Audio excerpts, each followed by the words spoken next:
What if the deadliest mafia boss in Asia never raised his voice, never fired a bullet, never even needed to be seen? This is the untold story of Hiroshi Takeda, the Silent Dragon, a man whose silence was more feared than the loudest gunfire. In this video, you will discover the mysterious origins of a boy who grew up in shadows and temples, how he transformed silence and discipline into an empire that spanned Japan, Hong Kong, and beyond, the legendary confrontation where he faced his enemies head-on, armed with nothing but a black paper fan, and finally, the haunting legacy that continues to whisper across continents, even decades after his disappearance. This is not just another mafia story. This is about how silence became power, how discipline conquered chaos, and why the legend of the Silent Dragon still chills the underworld to this day. Stay with us, because once you hear the rustle of his fan, you will never forget it. Power wears many masks. Sometimes it shouts in the streets, flashing gold chains and roaring engines.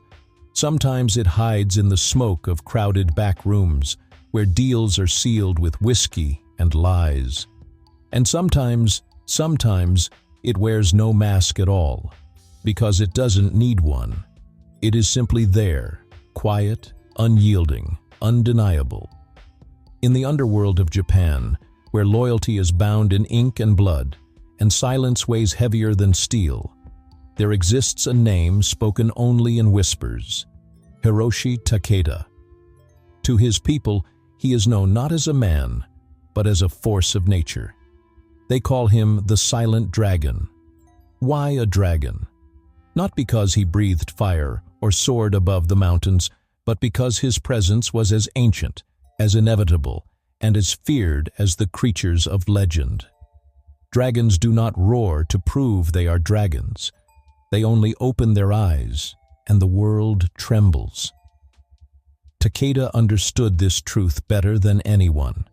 He built an empire without needing to shout, without needing to shed rivers of blood in public. His enemies did not remember his words. They remembered his silence. In the late 20th century, the global underworld was a place of noise. Cartels boasted about their shipments. Mafias paraded their soldiers. Gang leaders filled the streets with chaos to prove they were untouchable. Power, they believed, was about being seen and feared in daylight. But Hiroshi Takeda chose a different path. Where others made noise, he cultivated silence. Where others demanded respect, he received it without asking. While men fought like dogs in the streets of Tokyo, Osaka, and Kobe, Takeda sat quietly, folding his black paper fan, his signature. Every time the fan opened with a whispering sound, someone's fate was sealed. And when it closed, silence followed. People began to associate that sound, the soft flutter of a fan opening, with doom itself. No one is certain when the first whispers of the Silent Dragon began. Some say he emerged from the old families of Kobe, where his father had been a low-ranking Yakuza. Others insist he was trained in a Buddhist monastery, where he learned discipline, patience, and the art of waiting. Still others swear he once served in Japan's self-defense forces, mastering strategy before vanishing into the shadows. But the stories agree on one thing: Takeda never chased power. Power came to him. In a world where most men tried to be feared, he was feared without trying. Where most men threatened with guns, Takeda needed only his presence. And while others carved their names into the city with bullets, Takeda's name slipped quietly through the air, as soft and deadly as smoke. The symbol of Takeda's legend was simple: a black paper fan painted with a silver dragon curling across its folds. It was not expensive, not ornate, but it became infamous. Whenever someone betrayed him, they would wake to find the fan on their doorstep, folded neatly. Within 24 hours, they would vanish, without struggle, without witnesses. Whenever Takeda attended a meeting, he would place the fan gently on the table before him. He did not need to raise his voice. He did not need to argue. The fan spoke for him. It said, "Your time is borrowed. Choose your words carefully." And those who ignored its warning learned too late that silence could be more lethal than bullets.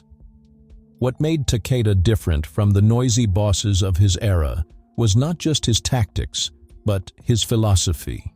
To him, loyalty was sacred, but fear was inevitable. He never believed in wasteful violence. Instead, he believed in balance. "A dragon does not kill without reason," he was rumored to have said. "It waits. And when it moves, the mountain itself shifts." Takeda's empire stretched far beyond Japan. His silence echoed through Hong Kong, Singapore, even across the Pacific to Los Angeles. Yet his name was rarely in headlines. He never sought fame, never craved the spotlight. That was his greatest strength. While others were hunted, Takeda remained untouchable. To the world, he was a ghost. To those who crossed him, he was inevitability. And this is where our story begins. Not with gunfire, not with chaos, but with a man who understood the power of stillness. A man who could end wars by folding a fan. A man whose presence silenced even the most ruthless killers. Hiroshi Takeda, the silent dragon, was not the loudest, not the richest, not even the most violent. But he was the one they all feared most. Because fear born from silence never fades. Stay with me. Because as we go deeper, you will discover how one man turned an entire empire into his chessboard. Not by roaring like a dragon, but by whispering like the wind. And when you hear the faint rustle of a fan in the darkness, you may begin to wonder, is it only paper? Or is it the sound of fate closing in? Every empire has its roots, and every legend is born from a childhood that shaped it. For Hiroshi Takeda, the man the underworld would one day call the Silent Dragon, those roots were tangled in hardship, discipline, and the quiet observation of a world that spoke too much and listened too little. Hiroshi was born in Kobe, in a neighborhood where poverty clung to every street like smoke. His father was rumored to have been a low-ranking member of the Yakuza, though no one could ever confirm it. What they did know was that the Takeda household lived under constant pressure. Debts, threats, and the quiet shame of being tied to men who played with knives in the dark. Unlike other children, Hiroshi never laughed loudly, never ran recklessly in the alleys. He was calm, almost unnervingly so. His eyes followed everything: arguments in the market, drunken fights at the docks, the subtle nods exchanged between men who carried hidden blades. He seemed to absorb the world without needing to touch it. There is a story, passed down like a fable. When Hiroshi was only 7, 2 older boys tried to bully him, mocking his family and shoving him to the ground. Hiroshi said nothing. He simply stood, dusted off his knees, and stared at them. His silence unnerved the boys so deeply that they ran away, shaken as if they had faced something unnatural. It was the first sign that Hiroshi's power lay not in fists, but in presence. At 12, after his father's sudden disappearance, whether by debt collectors or by betrayal, no one ever knew Hiroshi's mother sent him to a small Buddhist temple outside Kyoto. There, under the guidance of monks, he learned discipline, patience, and the value of silence. The monks did not know, or pretended not to know, the boy's family ties. They taught him to sweep floors, to sit in meditation until his legs ached. to fold origami cranes until his fingers grew numb. It was in these quiet practices that Hiroshi discovered his true strength, the ability to wait, to observe, and to strike not with anger, but with precision. One monk in particular, Master Hayato, taught him a lesson that would shape his entire life. Pointing to a dragon painted on the temple wall, Hayato said, "The dragon does not roar to prove it exists. Its silence is its strength. It waits. And when it moves, the world remembers Hiroshi carried those words with him forever." During his years at the temple, Hiroshi crafted a fan out of black paper, painting upon it the image of a coiled silver dragon.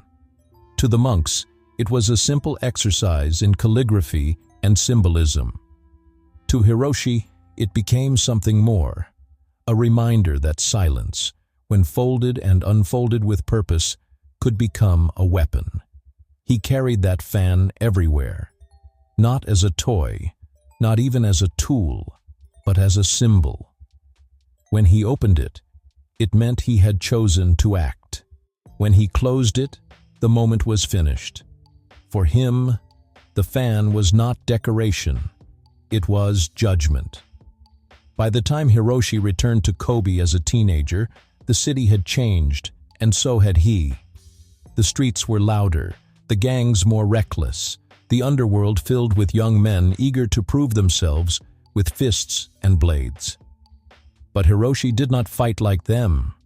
He walked calmly into situations others avoided. He spoke softly, if at all, and wherever he went, his fan followed. There is another story, one that spread quickly through the alleys of Kobe. A local gang leader mocked Hiroshi's silence, calling him weak. In front of his men, the leader demanded Hiroshi show strength by shouting, by fighting, by proving himself. Hiroshi only opened his fan, looked at the man for a long, unbroken moment, then turned and walked away. The next morning, the leader was gone. No body, no struggle, just absence. And on the table where he had laughed the night before, lay the black fan, folded neatly. From that day forward, people stopped mocking Hiroshi. They began to whisper his new name, the Silent Dragon. What made Hiroshi different from other rising gangsters was not just his silence, but his balance. He carried the discipline of the monks in one hand and the ruthlessness of the underworld in the other. He valued loyalty, but he demanded respect. He rarely acted out of rage. Instead, he waited for the perfect moment, like the dragon of Master Hayato's painting. He was never the loudest in the room. He was the one others looked to when the shouting stopped. By the time he was 20, Hiroshi had no official rank, no title, yet entire neighborhoods moved according to his presence. Men twice his age deferred to him. Rivals avoided him, and those foolish enough to challenge him learned quickly that silence could kill more effectively than any blade. Every underworld figure has a moment when myth begins to overtake reality. For Hiroshi, that moment came when a group of rival gangsters plotted to burn down a shop under his protection. They mocked him, saying he was nothing but a boy with a fan. That night, as the gang approached the shop, they found the fan placed on the door. Within hours, the gang disappeared, every last one of them.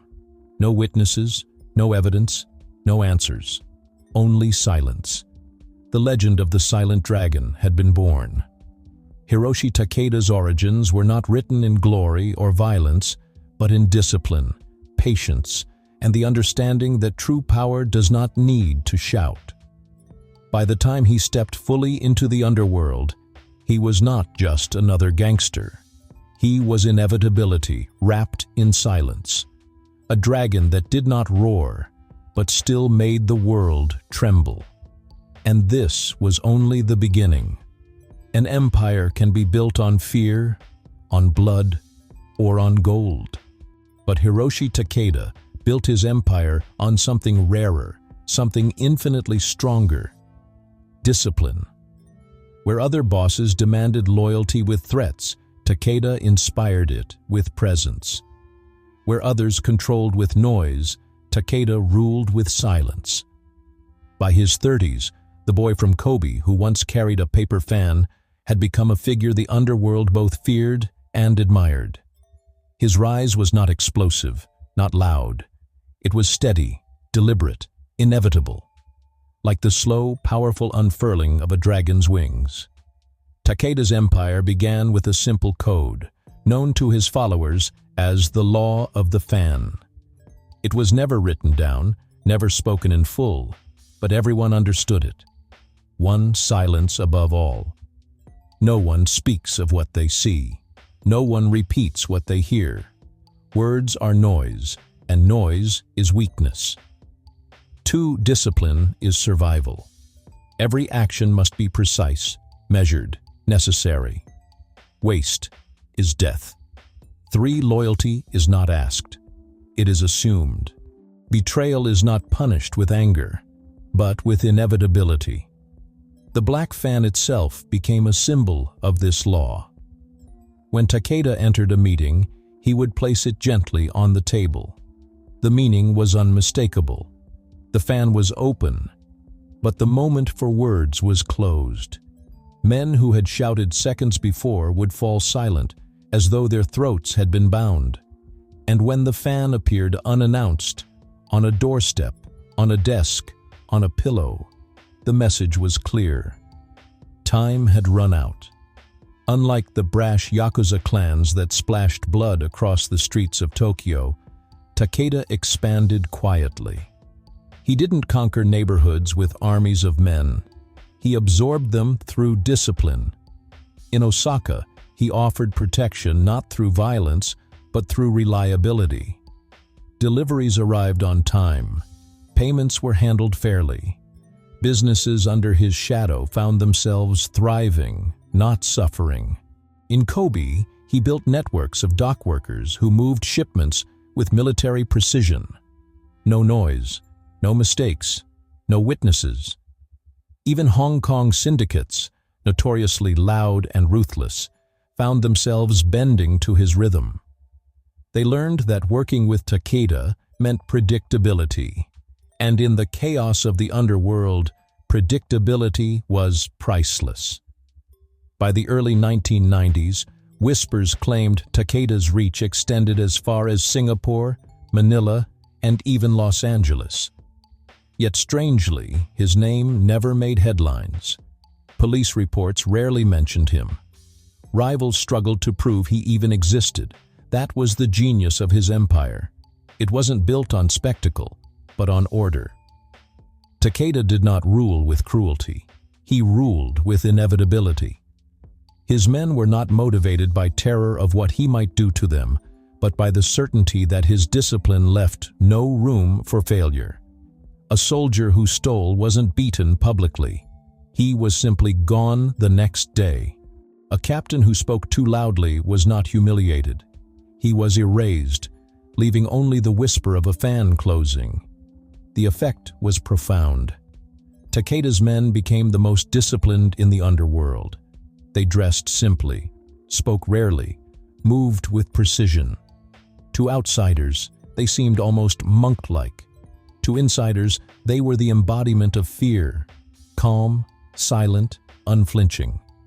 What set Takeda apart from other Japanese bosses was his vision. He saw beyond Japan's borders. Where others clung to tradition, he extended his silence across oceans.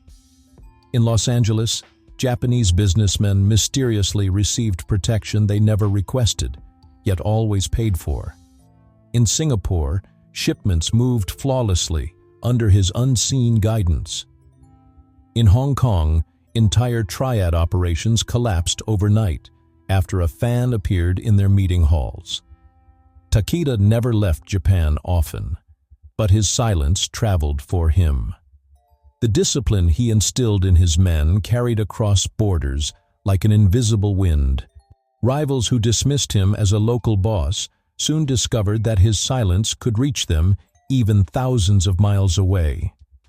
And always, the fan appeared where it was least expected. While Takeda's empire grew steadily, other families fought loudly for scraps of power. In Tokyo, noisy Yakuza bosses staged bloody turf wars that attracted police crackdowns. In Europe, Mafia clans screamed threats across oceans. In South America, cartels paraded violence on television screens. To Takeda, this noise was their weakness. He never had to lift a sword against them. He only had to wait. The louder they became, the faster they burned. And when their fire burned out, Takeda's silence remained. It was said that he could end a war without firing a single bullet.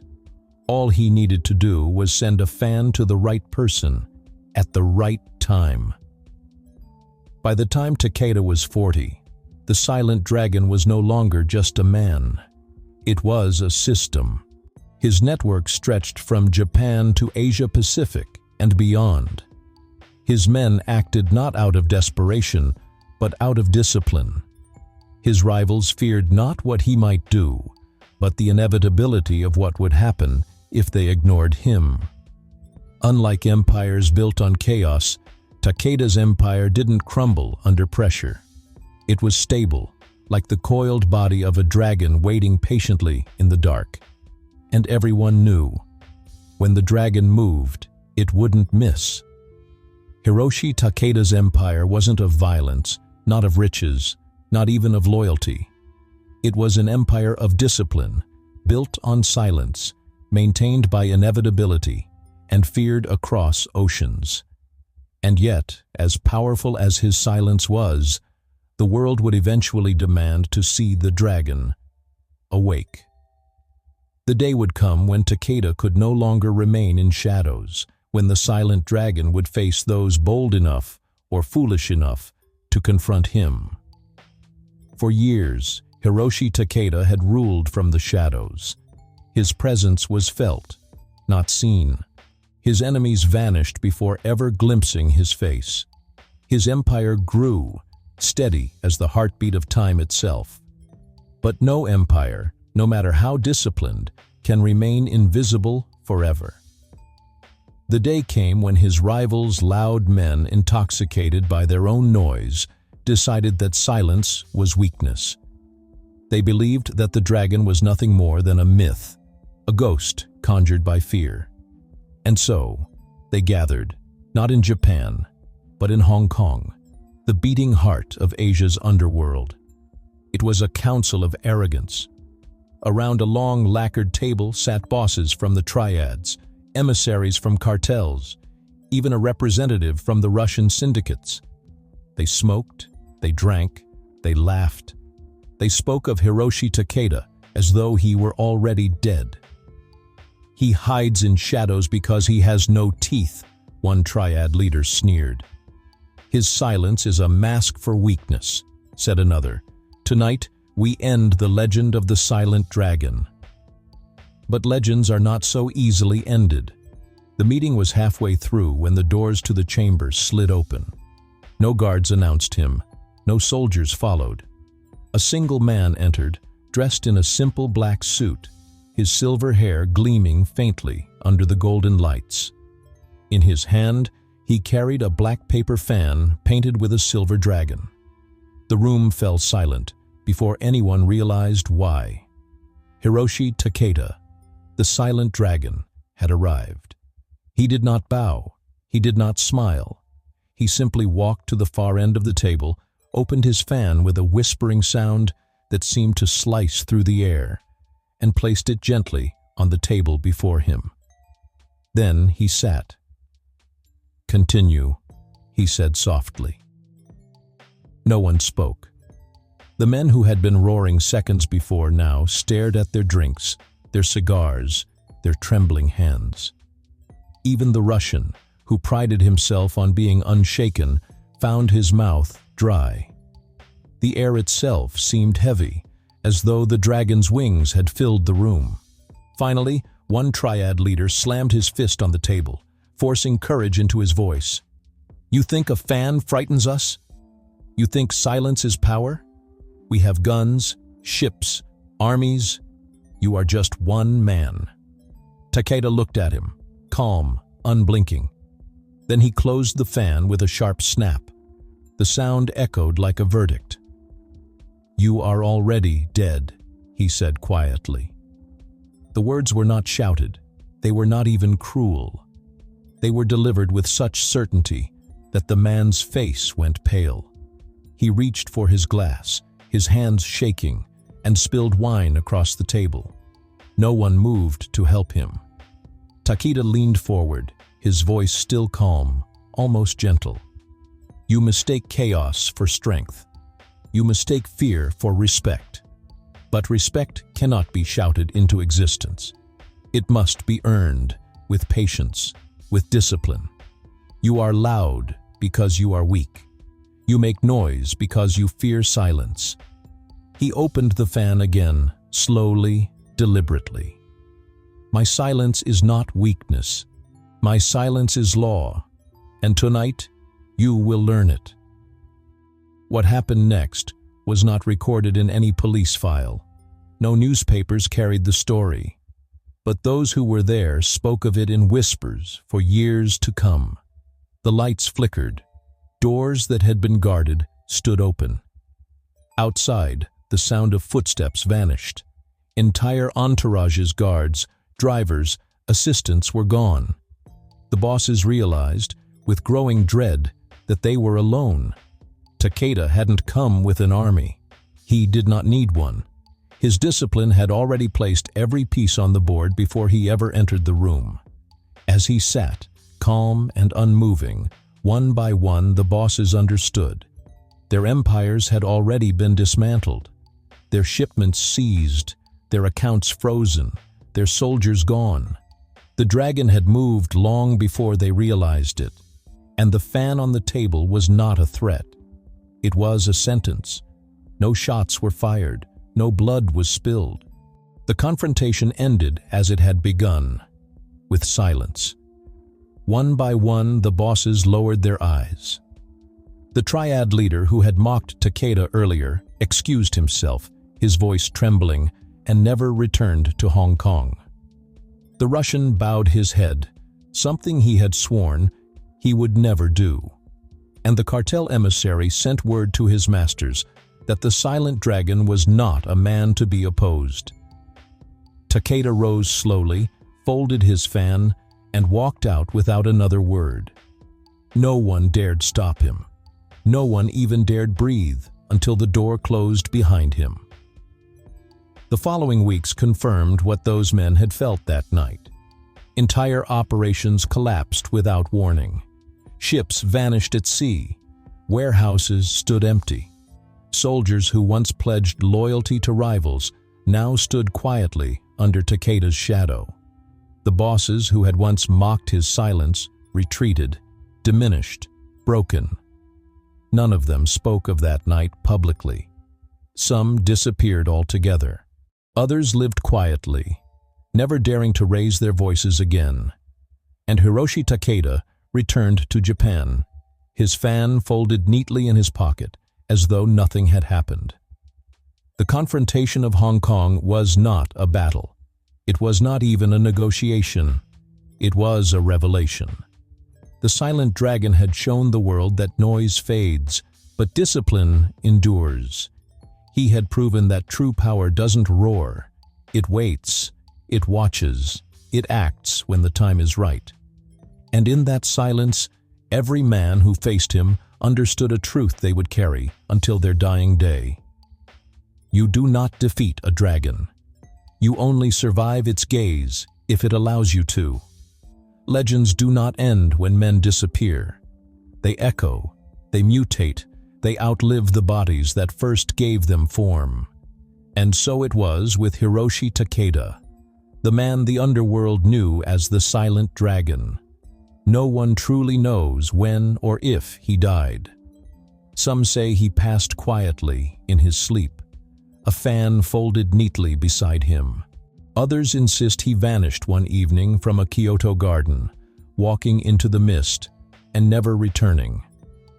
A few whisper that he still lives, hidden, waiting, watching. But in truth, it does not matter, because the legacy of the silent dragon was never about his body. It was about the silence he left behind. After the confrontation in Hong Kong, Takeda became more than a man. He became a whisper carried across oceans. In Los Angeles, gangsters lowered their voices when discussing territory, fearing the dragon's fan might appear. In Hong Kong's, triad leaders refused to meet in rooms without checking every corner first. In Moscow, syndicate bosses reportedly kept black fans on their desks, reminders that silence could be more powerful than their arsenals. The dragon's silence had become international law. No one could prove his hand in every disappearance, every collapse of a rival empire. But no one doubted it either. The fear of his discipline was enough to bend entire networks into submission. And that fear did not fade with time. It grew. As years passed, the tales of Hiroshi Takeda spread far beyond the criminal underworld. In Singapore, businessmen told each other to conduct meetings like the silent dragon is listening. In Manila, mothers warned their sons not to boast loudly, saying the dragon punished those who made too much noise. In Tokyo, young gangsters whispered of him like children whisper of monsters, half in fear, half in awe. The legend adapted, shifting to fit the culture that carried it. In America, he was the godfather of silence. In Europe, they called him the Dragon Emperor. In Japan, he remained simply Takeda-sama, a title of respect rarely spoken aloud. Each version was different, but the message was the same. Discipline outlives chaos. Silence outlasts noise. What made the silent dragon's legacy so enduring was not his empire, but his philosophy. His law of the fan silence, discipline, inevitability, was adopted by men who never met him. In prisons across Asia, inmates folded paper fans as symbols of strength. In boardrooms, executives referenced his tactics without ever speaking his name. Even politicians, though unwilling to admit it, mimicked his quiet control. He had become less of a man and more of a doctrine. The belief that true power does not reveal itself until it must, and when it does, it leaves no question of its authority. One story claims that in his final days, Takeda carried not the black fan, but a plain white one, unmarked and empty. When asked why, he reportedly said, "The dragon does not need to be seen anymore. It has already been remembered." And then he was gone. No funeral, no grave, no monument, only silence. For most men, such an ending would erase their names. But for Takeda, it only strengthened his myth. His disappearance became the final act of discipline. A man who lived in silence, leaving the world in silence, becoming inseparable from it. Decades later, young bosses still try to copy him. They attempt to rule with silence, to instill fear with calm eyes and measured words. But they fail. They mistake absence for control, patience for weakness. They forget that Takeda's silence was not emptiness, it was inevitability. And so his legacy endures, untouchable.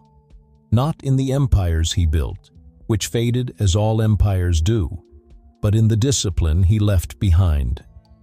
Every time a man lowers his voice in fear, every time a deal is sealed without noise, every time silence fills a room heavier than words, that is Takeda's presence. What then is the legacy of the silent dragon? It is not the fan, though that symbol still sends shivers down spines. It is not the empire, though his reach once spanned continents. It is not even the confrontations he won without firing a shot. It is the lesson that silence itself can be power, that discipline can outlast chaos, that inevitability is stronger than fear.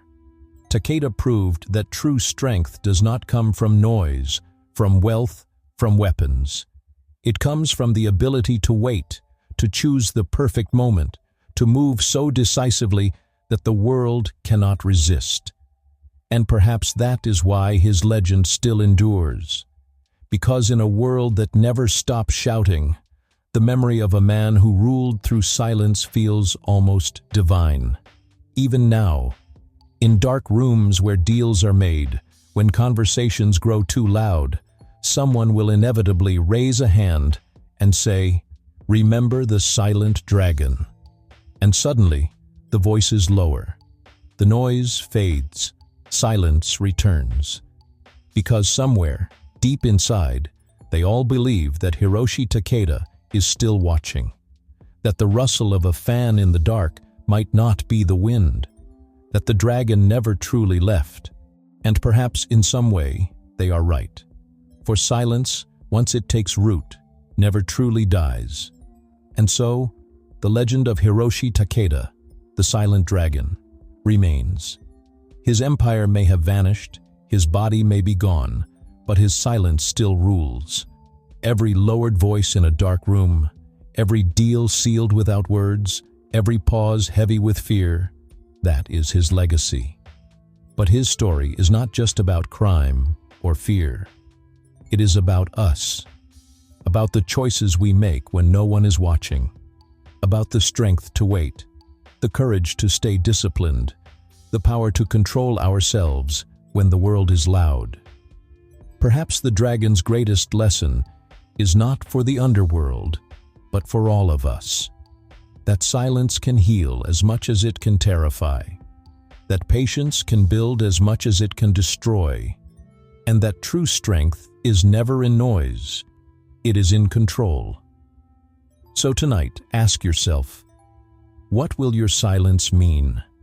If this story left you breathless, unsettled, or inspired, share it.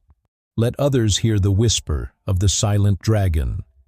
And don't forget to like, comment, and subscribe, because the shadows still hold many more legends waiting to be told. Because silence never dies, and neither do stories.